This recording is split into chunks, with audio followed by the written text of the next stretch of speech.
South ఇండియాలోనే biggest sorry store మన Varahi silks మన విజయవాడ ఎంజీ రోడ్లో ప్రారంభం.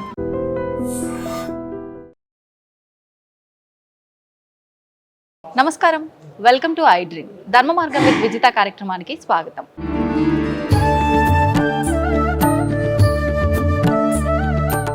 ప్రస్తుతం మనతో పాటు ఉన్నారు రామానంద్ దుబే గురువుగారు. ఈ గురువుగారు కాశీ నుంచి వచ్చారు.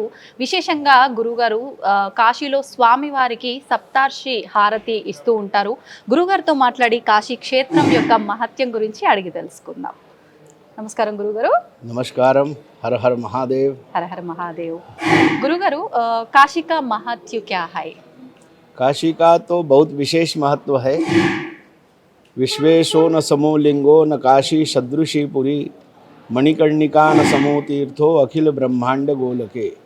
श्री काशी विश्वनाथ जी के समान शिवलिंग, मणिकर्णिका के समान तीर्थ और काशी के समान पुरी ये अखिल ब्रह्मांड में नहीं है कहीं भी. जहाँ विश्वनाथ जी विराजमान है वहीं ये सभी चीज़ें हैं.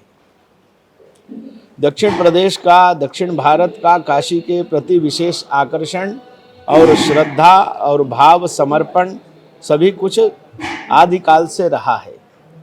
दक्षिण भारत के बहुत ज़्यादा से ज़्यादा लोग काशी में आते हैं ज्ञान और मोक्ष के लिए, आनंद के लिए, कि उनको अपने इस भौतिक जीवन में अपनी चेतना को परम चेतना से जोड़ने का, वो सुख आनंद अनुभूति करने का दिव्य अवसर प्राप्त हो. काशी में 42 मोक्षलिंग है.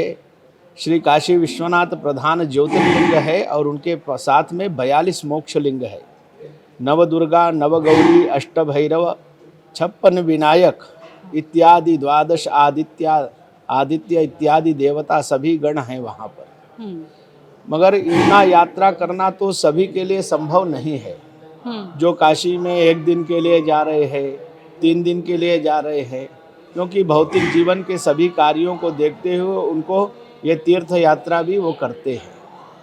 तो उसमें वो सूक्ष्म रूप से गंगा स्नान करके ढूंढीराज गणपति दर्शन, अन्नपूर्णा माता दर्शन, ज्ञानवापी कूप की परिक्रमा करके विशालाक्षी माता जी का दर्शन, श्री काशी विश्वनाथ जी का दर्शन, श्री काल भैरव स्वामी का दर्शन और बिंदु माधव जी का दर्शन. ऐसा दर्शन करने से भी एक सूक्ष्म काशी यात्रा हो जाती है.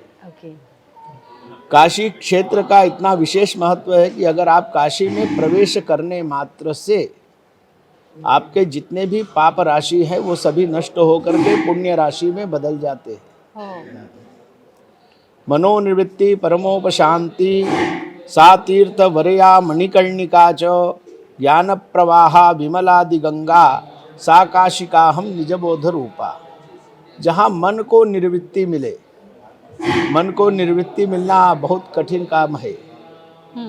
बहुत तपस करने से, बहुत यजन करने से भी मन को निर्वृत्ति नहीं मिलती.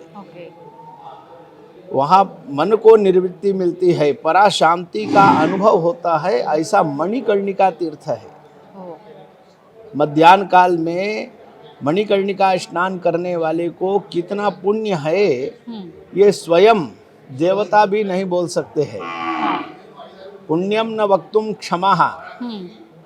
वो कितना पुण्य किया है कितने जन्मों में, और कितने जन्मों के पुण्य का पुंज है. पुंज मतलब ढेर, ढेर सारा पुण्य है कि वो इस समय आकर के मध्याह्न काल में मणिकर्णिका स्नान करके और ध्यान कर रहा है भगवान का. ऐसा महापुण्य क्षेत्र काशी है. काशी 3 खंड में है. ओमकार खंड, विश्वनाथ खंड, केदार खंड. एक ही काशी है.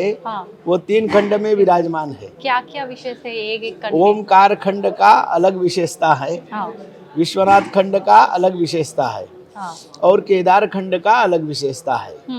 ओमकार खंड का विशेषता है वो सालोक मुक्ति देते हैं भगवान. मुक्ति, हाँ, मोक्ष. हाँ. और विश्वनाथ खंड का विशेषता है वो सामीप्य मुक्ति देते हैं. केदार खंड का विशेषता है सायुज्य मुक्ति देते हैं. मोक्षम सायुज्यम सामीप्यम. लोकम सामीप्यम सायुज्यम. सालोक मुक्ति, सामीप्य मुक्ति, सायुज्य मुक्ति। हाँ। सायुज्य मुक्ति परम चेतना में चेतना का लीन हो जाना, कुछ भी बैलेंस नहीं है, सब नील हो गया, ओके। कुछ लेना नहीं, कुछ हाँ। देना नहीं, देना नहीं। ऐसा केदार खंड है। हाँ। विश्वनाथ खंड में भी मुक्ति होगी एक भैरवी यातना के बाद। हम्म। जैसे और जगह पर यम यातना है, यमयान। काशी में भैरवी यातना है। हाँ। हाँ, मुक्ति निश्चित है, ओके। मिलना निश्चित है। हाँ हाँ और काशी में जो 42 मोक्ष लिंग की हमने चर्चा किया, वो 42 मोक्ष लिंग का ये विशेष महत्व है कि जीवन मुक्त ज्ञान प्रदान करते हैं। जीवन मुक्ति ज्ञान प्रदान। जीवन रहते मोक्ष मिलना, शरीर मरने से मोक्ष नहीं मिलता। हाँ। आपका जीवन रहते आपको इस जीवन का ज्ञान हो जाना वास्तविक, और जब भी वास्तविक ज्ञान हो जाता है तभी आप उसका आत्मसात कर लेते हैं। आत्म साक्षात्कार। आत्मसात। हाँ, ओके। फिर वो आपसे अलग नहीं रहता, वो ज्ञान आपके अंदर समाहित हो जाता है। वो ज्ञान आपके अंदर समाहित हो जाता है। जैसे शरीर में भोजन जा करके और रस बन करके शरीर में समाहित हो जाता है, फिर वो अलग नहीं रहता। हाँ। ऐसे ही वो ज्ञान, हाँ। जब आपको वास्तविक ज्ञान होता है, जीवन मुक्त ज्ञान, तो वह आपके अंदर समाहित होता है। ये तो काशी का विशेषता है। काशी का हम निज बोध रूपा, काशी बोध करने का विषय है, समझने का विषय नहीं है काशी। हाँ। जब काशी आप आएंगे, गंगा स्नान करेंगे, वो दर्शन करेंगे, वो ध्यान करेंगे, तो जो आनंदवन, काशी को आनंदवन भी बोलते हैं, अभिमुक्त क्षेत्र बोलते हैं। अभिमुक्त वाराणसी क्षेत्रे, वाराणसी इसलिए बोलते हैं वरुणा और असी नदी के बीच में है, इसलिए वाराणसी। तो जब भी आप वहाँ पर ये सब दर्शन करेंगे, ध्यान करेंगे, गंगा स्नान करेंगे, काशी के नियम का पालन करेंगे, तो आनंदवन में जो आनंद की अनुभूति बोध होगा, उसको बोलने के लिए आपके पास शब्द नहीं होगा। आप सोचेंगे हम किस शब्द में समझाएं कि हमको क्या मिला है। काशी का वो आनंद है। तो परम सौभाग्य है जीवन में हम काशी जा सके, वहाँ भगवान विश्वनाथ की आराधना कर सके। बार बार प्रार्थना करने से ईश्वर बुलाते हैं। और काशी क्षेत्र से दक्षिण भारत का तो बहुत गहरा संबंध है। अभी उसी संबंध को राजनीतिक दल भी जीवित कर रहे हैं। हाँ। काशी तमिल संगमम के माध्यम से। तमिल संगम, काशी तमिल संगमम काशी में हो रहा है और विश्वनाथ के समीपस्थ तो हो रहा है।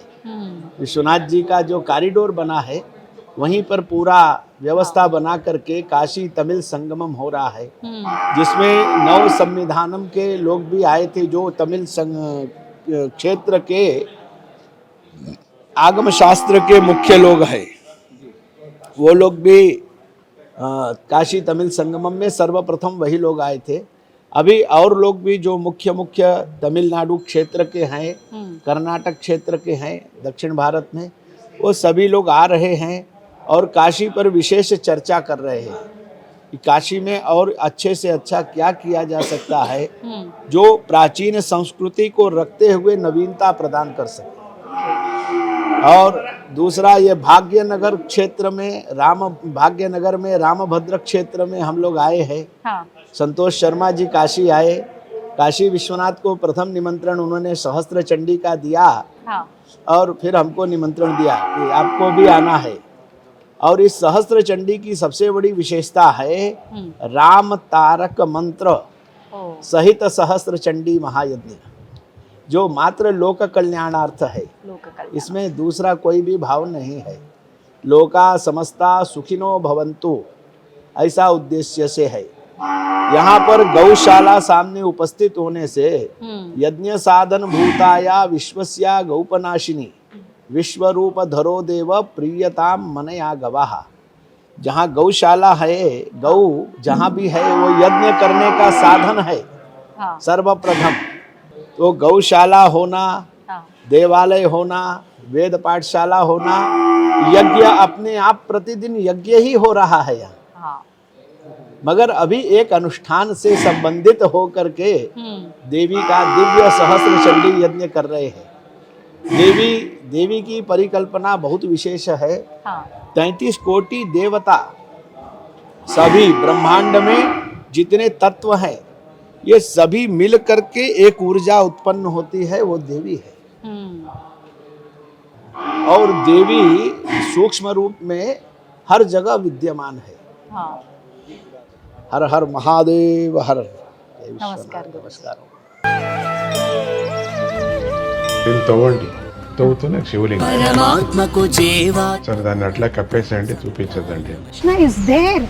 మూర్తి పూజ కాదు, సాక్షాత్ బ్రజేంద్ర నందన భగవాన్ ఉన్నారు మూర్తిలో. ఏమీ ఆశించకుండా ఆరాధించే వాళ్ళు కూడా ఉన్నారా ప్రభుజీ? నిజమైన భక్తి అంటే మనకు తెలియదు కాబట్టి